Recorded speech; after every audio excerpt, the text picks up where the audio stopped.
Welcome everyone to a very, very special episode 127 of the Standing 8 podcast, streaming on Sunday, May 25th, the day before Memorial Day. I'm Aaron Soriel, aka Risk Visual from Los Angeles. Alongside me is our First Lady of Boxing, who covers the Cincinnati boxing scene, certified USA boxing official Tiffany Daniels. Also with us is recurring collaborator Gary Kittleson of boxing YouTube channel 3D Boxing Blog.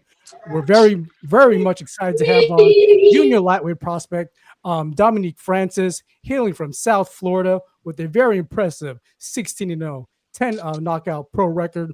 He also has near 100 amateur fights under his belt. Throughout his professional career, he's fought outside the States 4 times across 3 countries.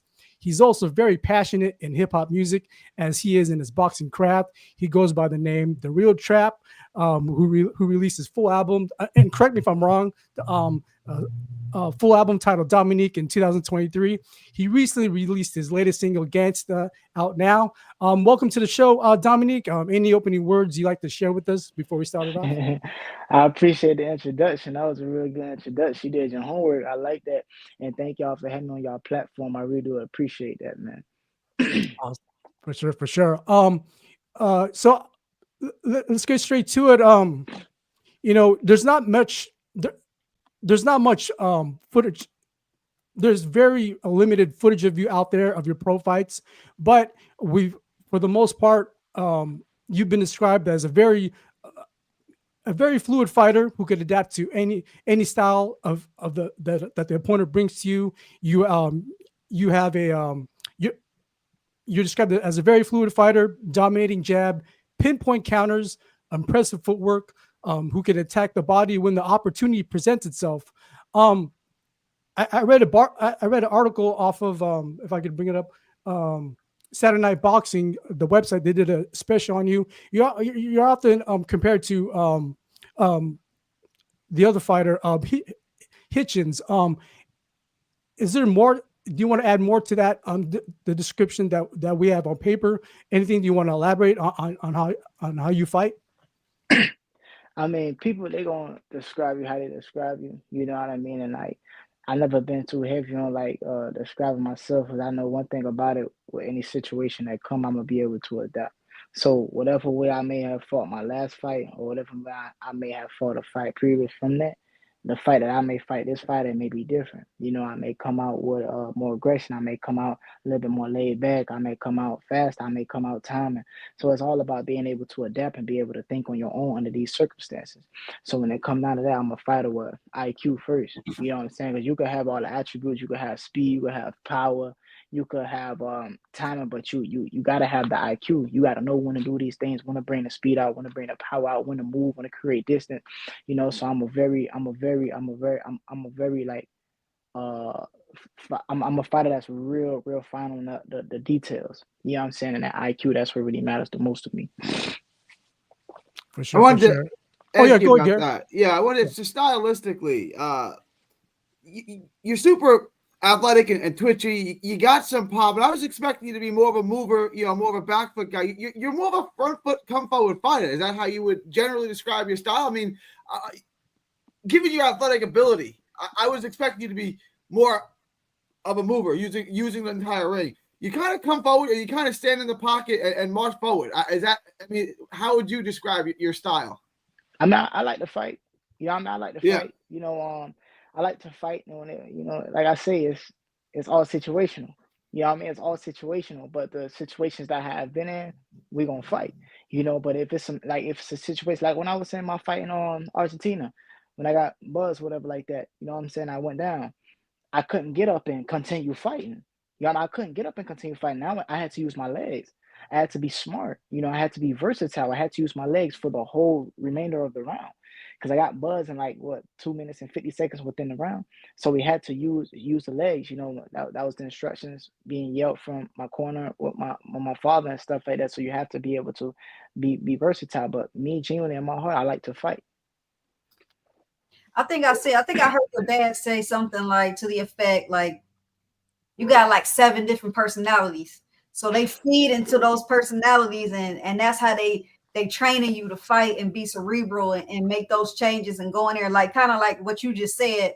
But he was like, yeah, he got like 7 different personalities. So we feed into all of that. So that's how we training them. So I kind of get what you're saying. Yeah, It's very situational when it comes to that. But I was yeah. going to ask you, because that fight happened in Argentina. Um, how is the experience? Was it different because it was international? Was that like your last fight? You fought 4 fights internationally, right? hmm The last fight international, is that different than fighting like here in the States? Yeah, it's a lot different because when you go out there to these different countries and stuff, or you go to these different areas, you're the opposition and nothing is in your favor or in your comfortability.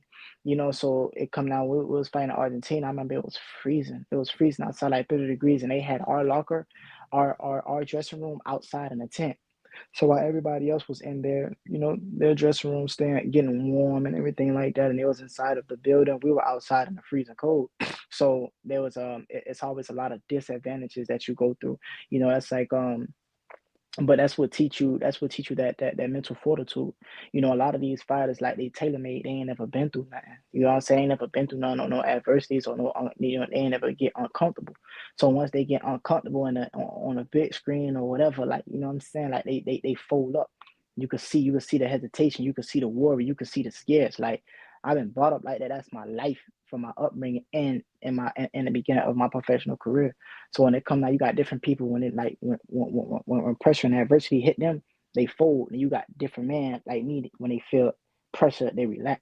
You know what I mean? So that just built up my mental fortitude.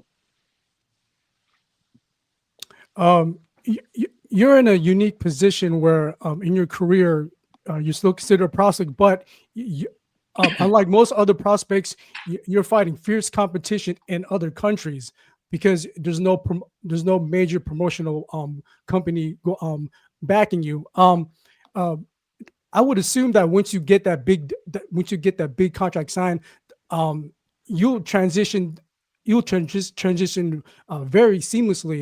You want to speak on that, and also, what's the latest? Any latest talks of you making a big headway into that as far as signing into to a big contract? No talks about that yet, but that's what we all working towards too. You know what I mean? That's what we all working towards. So it's nothing set in stone yet. You know what I mean? It's been talks and stuff going around, but nothing set in stone to reword that. You know what I mean? But like, once that, like you say, once that stuff gets signed, it's gonna be a quick transition between prospect to like, oh, contender. Like, y'all gotta keep an eye on this guy, because a lot of these people that work for Top Rank, work for Match, when I work for all these people, they know me. You know what I mean? They know me from the amateur. They know me from a long time. You know what I mean? They know how I fight or whatever like that. I just have a different process and a different story. You know what I mean? That's it. I'm just writing that out because it won't be like this forever. You know what I mean? Just like you got shoot, when Terrence Crawford was coming in the game, for a long time they was overlooking Terrence Crawford. Right, While right. Terrence Crawford was still a world champion, they was overlooking Terrence Crawford.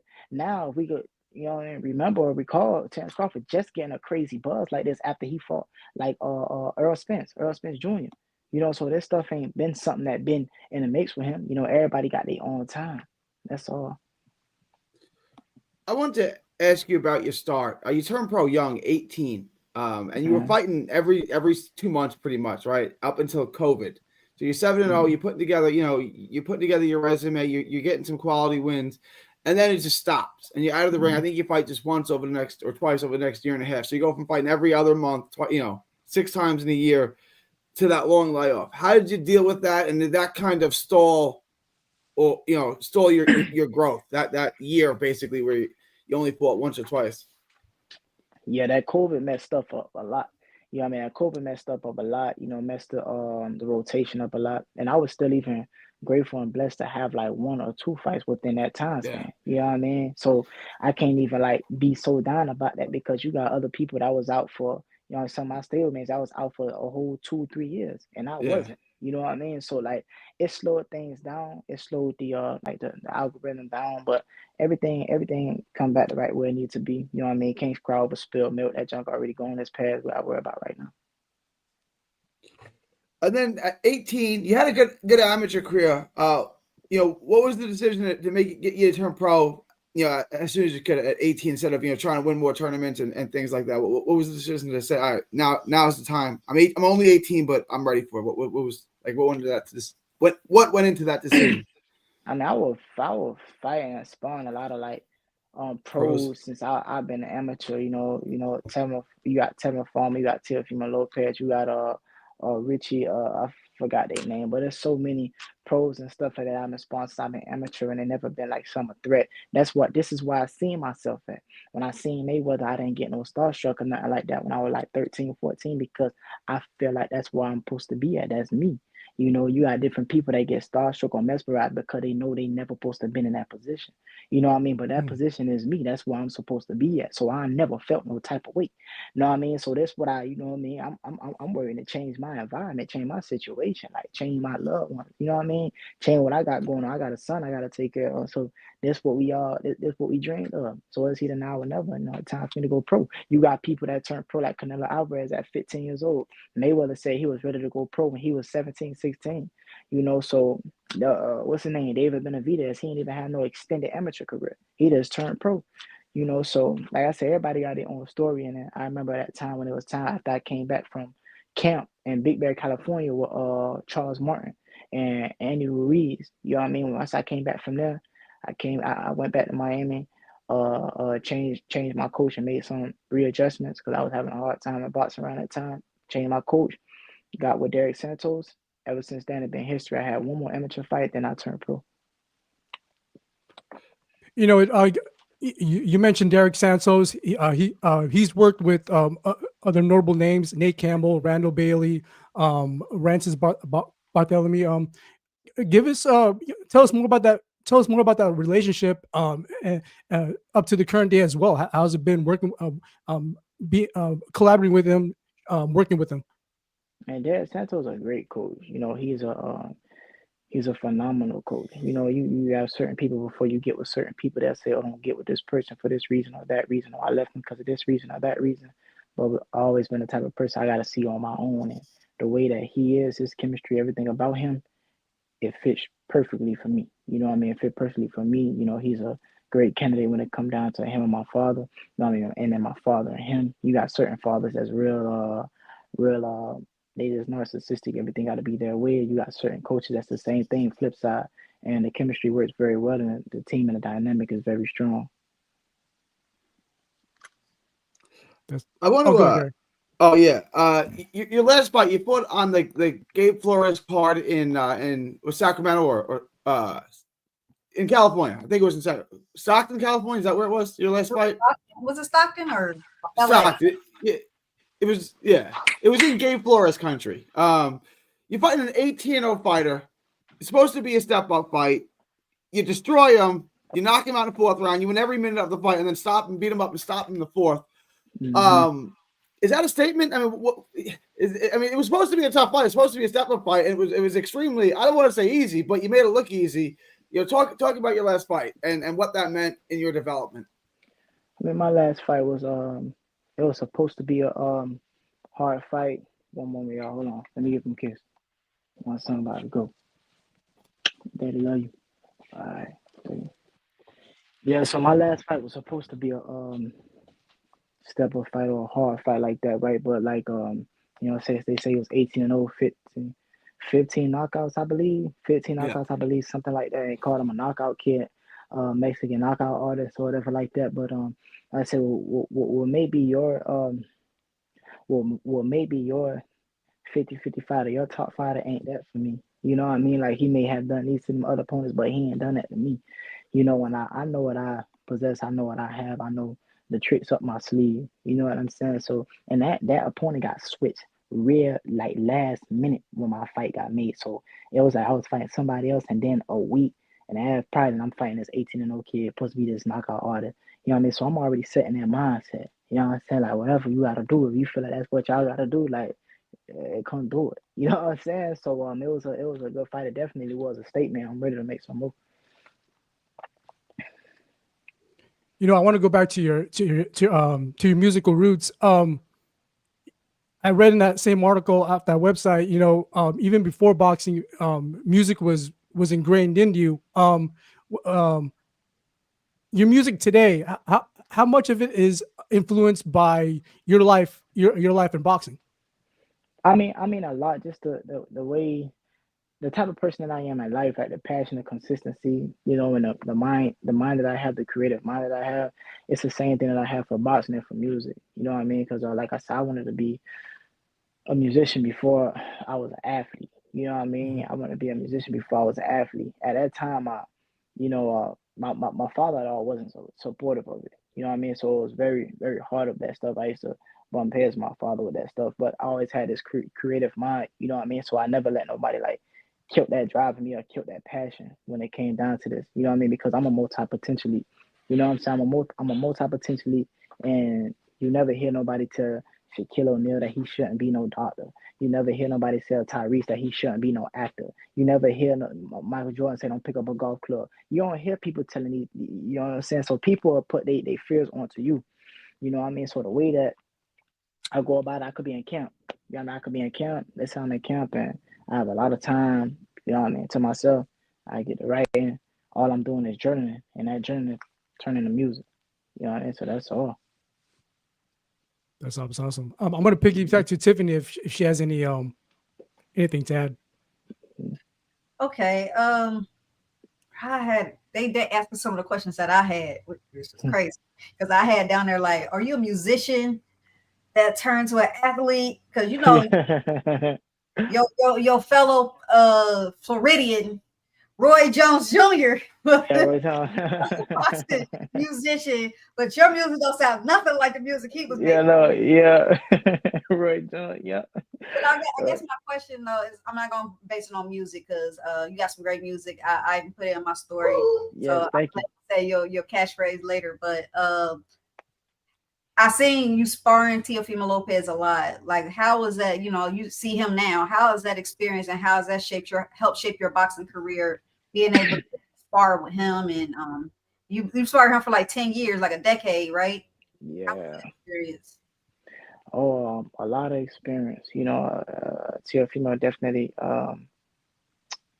rose my IQ, rose the way I fight, my train of thought, in a tremendous way. You know, what I mean, a tremendous way.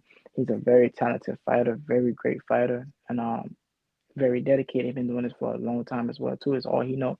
So like sparring with him, working with him, because when I first started working with Tio, it wasn't Tio like working with me or taking it easy. Like Tio, like one thing about Tino, he's very brash and very very cocky and stuff like that. He gonna beat his sparring partners down. You know what I mean? So he was beating me down at first, beating me down bad, and I was like, man, I couldn't really understand what was wrong or why I was getting tired. Da, da, da. So me and my dad would go back, watch the video, say, okay, he doing this, what I'm saying, he doing this little move, he doing this little move, he keep doing that. That's what's taking your legs away. All right, now he doing this and he doing that. Okay, next thing you know, Tio not able to do this move anymore. You know what I mean? And Tio be like, damn, you picking up on my moves and stuff. Well, you supposed to be like that. You know what I mean? Next thing you know, it's like I'm getting on top and top and we going back and forth and so it really because I remember the year I was sparring him heavy when I was in amateurs. I won a junior Olympics and that's when he was going to the Olympic trials, I believe. So that did a lot for my career. A lot for my career. Also, we've seen you everywhere from 26 to 30. I think we've seen you fight, coming at 124 before. What is it? Featherweight, super featherweight. What's the best weight class for you? And when you start to fight world class fighters, the absolute best fighters in the world, what weight class can we expect to see you at? The weight class I'm at now, because when I move up, I don't go back down.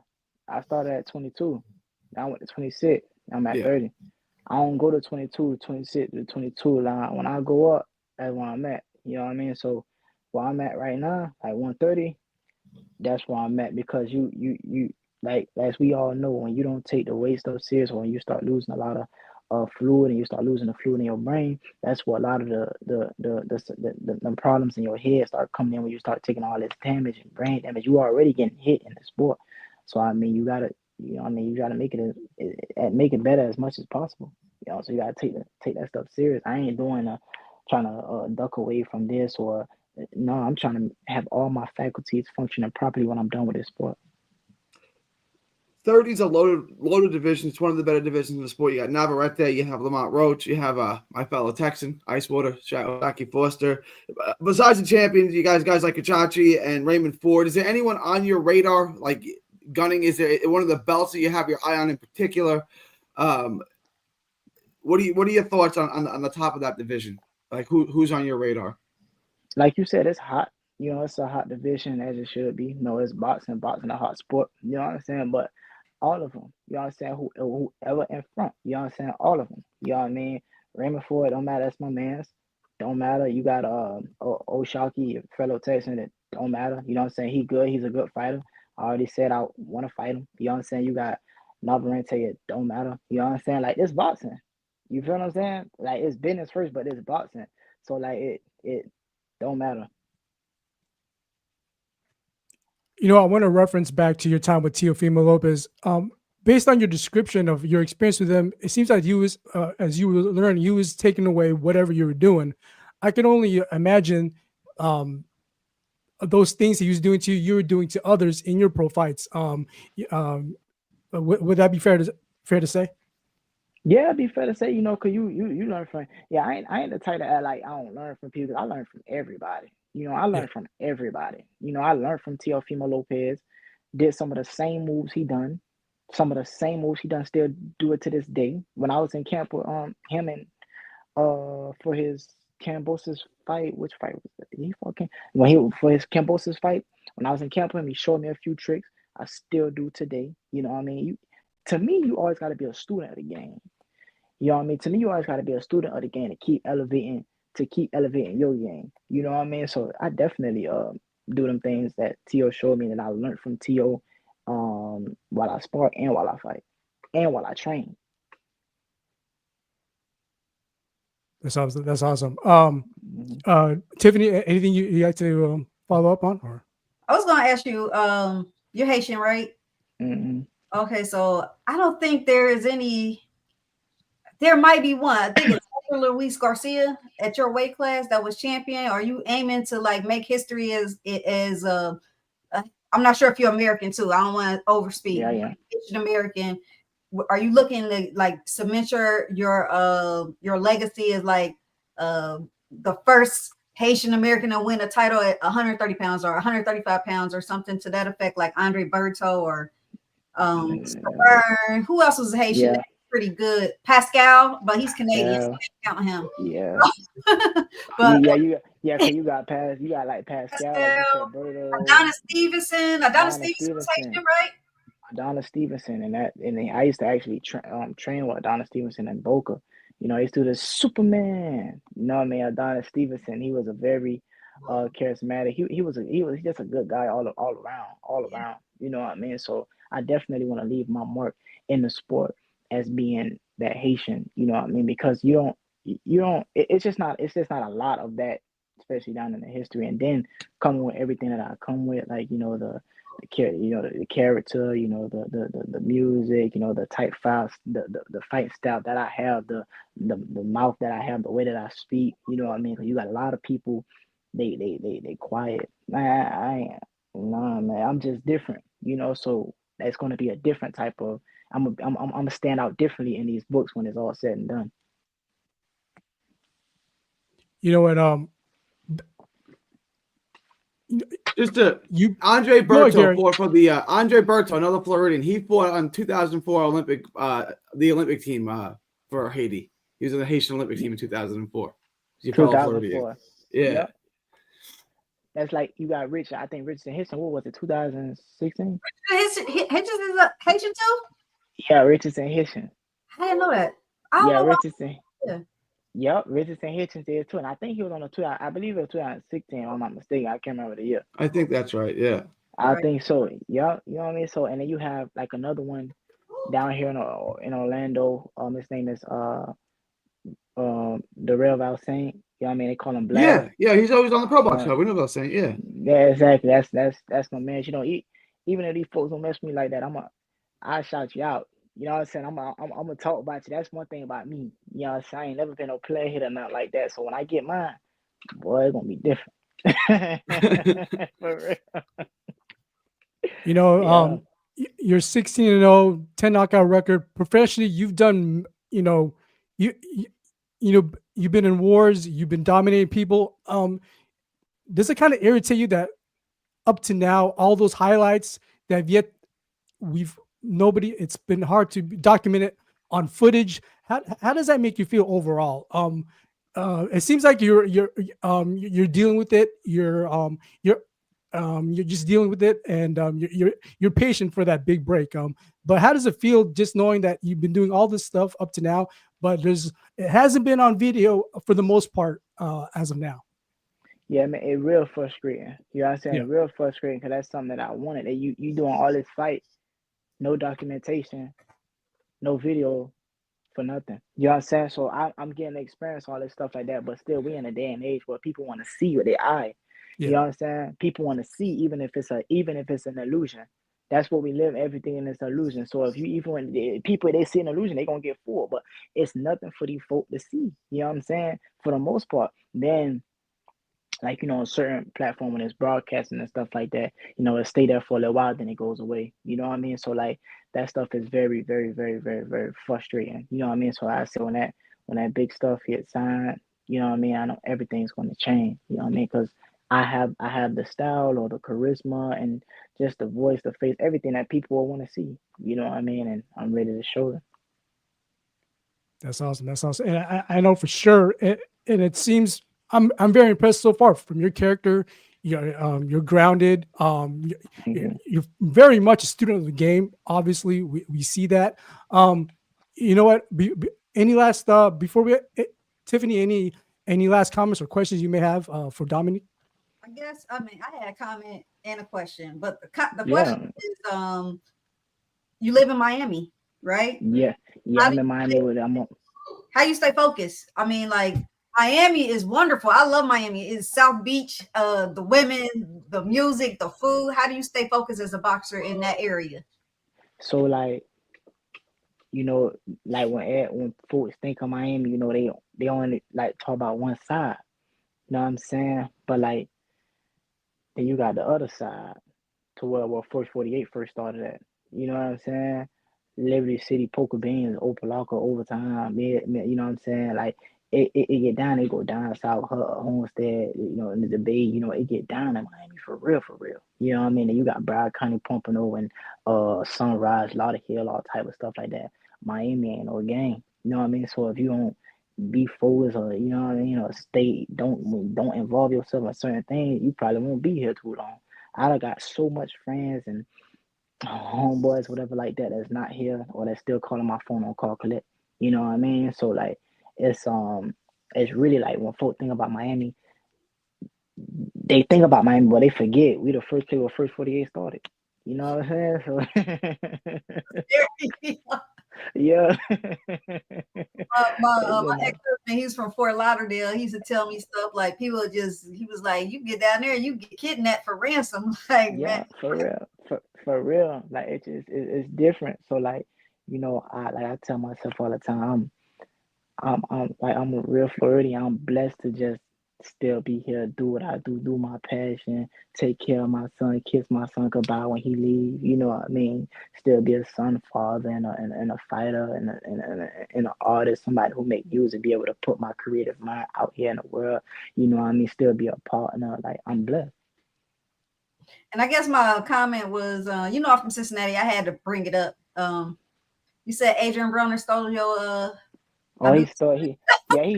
he stole mine, man. Bona stole mine. I told him when I seen her daughter they're right here for the street. Like, man, what? Nobody saying that. I had a video went over 100,000 views or something like that. Next thing you know, Brona doing it. And Brona, he just get down like that. Brona, if he sees something he got the platform, he gonna take it. As he should. But like, you know what I'm saying? But I like, damn, you know what I mean? Brona took that. You know what I'm saying?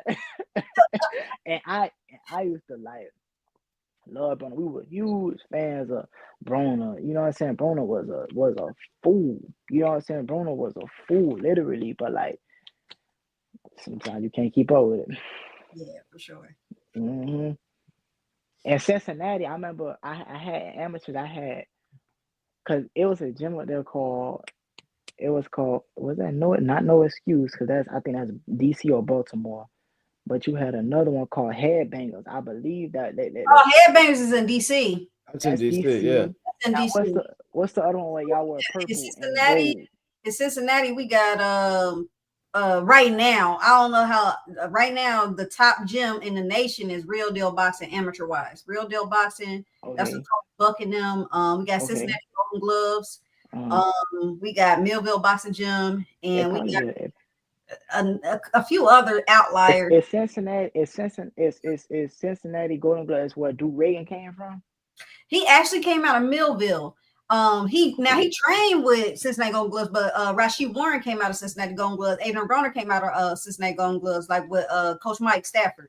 All right, that's the gym I'm talking about. They used to wear purple. Yeah, that's Golden Gloves. There we go. They used to wear purple, and I fought somebody from there. Oh man, that Deshaun Miner. I remember his name to this day. That's my guy. Yeah, That's my guy. I fought Deshaun Miner.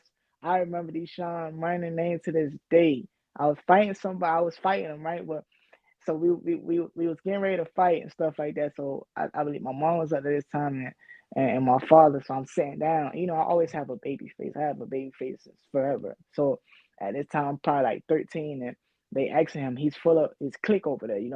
Cincinnati, they roll deep. Cincinnati roll deep. I'm by myself. Have a whole band. He'll have a band. They have Deshaun, Day.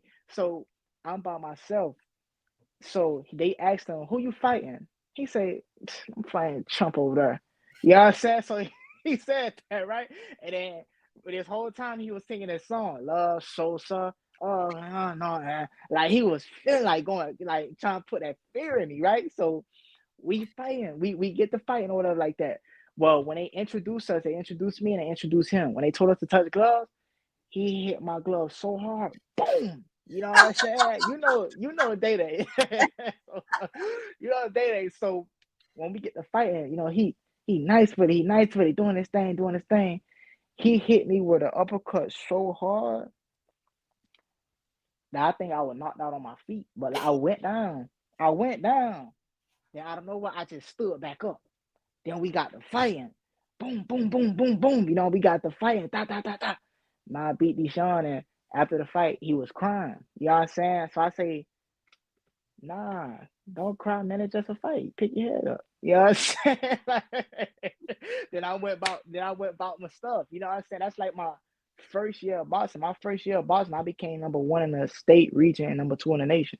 So like I've been at the top. But Day, I remember that man forever. You gotta hit him up on Instagram. He'll love to hear from you. Yeah, hey, I had to, man. Listen, that right there, I don't even know if he ever knew that I felt like he was the hardest that had ever hit me. Like he hit me so hard, that uppercut, boom, boy, I went.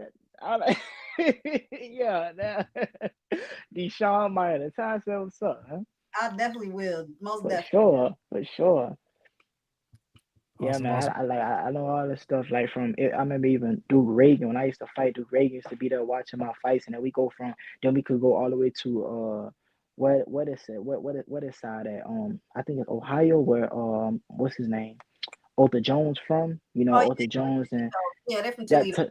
Toledo. You know what I mean? They used to get down to his sister O'Shea. You know what I mean? Then you had Keyshawn Davis. We used to be mingling with Keyshawn Davis and all them, and Shakur Stevenson. I went to Tevin Farmer's gym where who used to train there? I think Ray used to Ray McFoy used to train there. Not where he was the first trainer at D Boys Boxing. Now we got a lot of history. I remember shoot where we used to see Ray McFoy in the tournaments. Then a few years went by, we didn't see him. Then when he came back, we're like, what happened? He was locked up. Like we've been in the game for a long time. Yeah, sure.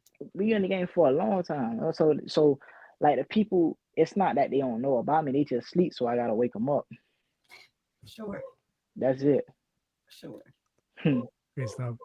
Gary, any last comments or questions? No, just last question is it's been a while. When can we expect you back in the ring? What do you got? What's next for Dominique Francis?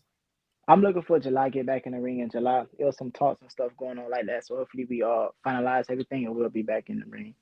Looking forward to it, champ. Thank you. We'll be back in the ring. But I know one thing though, your hometown man though, I do want him though. You know what I'm saying? What's it? I can't never say his name right, but Foster. You know what I'm saying? Oh, Jackie. Yeah, Oh, Shocky, because Jackie. he nice. He could fight. He could fight. He really could fight. You know what I'm saying? But I could too though, for real, for real. You know what I'm saying? So like, I really would like to get in the ring with Shocky one day. I know it's gonna happen for real, for real. Because once this announced stuff come, what they gonna do? I'm already tell what they gonna do. They gonna overlook me, man. Say who the hell is it, man? His fights ain't even on YouTube, man. Nobody know about this dude, man. They do a bum. I'm gonna come through and sweep it up. You know what I'm saying? So yeah. I'm looking forward to seeing you fight in the near future. For sure. I appreciate y'all. I share the same sentiments. You know, Dominique, Francis, Trapp Nation. Any last words or shout outs you want to give out to the audience before we end it Yeah. tonight? Yeah, I want to shout out to my man Lee that be making these interviews happen to me. That's my man. I really appreciate you. I appreciate all my representatives, Scott Hurst, you know, Mr. Andrew. Like I always say, my mother, my father. You know, my stable is strong. You know, if you ain't got no strong team, ain't really gonna happen. My coach there, Santos, my father. You know, I got a real strong team. I'm blessed to have that. You know what I mean? And most of all, me, because I'm gonna keep doing what I do. You know what I'm saying? Because if I don't, none of this ain't gonna happen. You know, thank God most of all. So I appreciate everybody for tuning in. Appreciate all the fans. Y'all watch me and follow me on Instagram at The Real Trapp. To tune in to all my music. My artist name is The Real Trapp. I appreciate y'all for having me on y'all platform. It was beautiful. The conversation was beautiful. And when I end the conversation, how they know it's really me, I hit them with this. Mr. Wine. Na, na, na, na, na, na, na. Hey, Yep. I appreciate y'all. you know what? You know, most of anything, I love your ambition. You're very a patient person, but you're ambitious at the same time. You go for it, but you're very, you're very patient. I know I'm overstating it, but that's true because in your position and in your situation, any other person will feel very restless, stressed out. But you stay laser focused, you stay on the mission, and I just like that about you. So again, thank you for coming on. And I think I speak for both Tiffany and Gary. We're very much looking forward to you seeing you in the very very near future on on the nationally syndicated platforms. But again, thank you, Thank you. Dominique, Trapp, Francis. Thank It's you. been a blessing. I like that because if you said I'm patient and ambition, because I got a song called Be Patient and I got a song called Ambition. So it all fall in with each other. You dig what There I'm you saying? go. Yeah, I like that. I like that. And then God say whatever, you know what I'm saying? Whatever man, whatever worth having don't come easy. So that's all it is. I mean, it's life. Life is all about work. So I appreciate y'all. Thank you. Thank you. Well, that's going to All be it for episode 127 of the Standing 8 podcast. With us, the one and only Dominique, Trapp Francis. Also with us, Tiffany Daniels, Gary Kittleson. I'm Aaron Soria again from Los Angeles. Thank you, everybody, for tuning in. Till next time, be safe. Peace.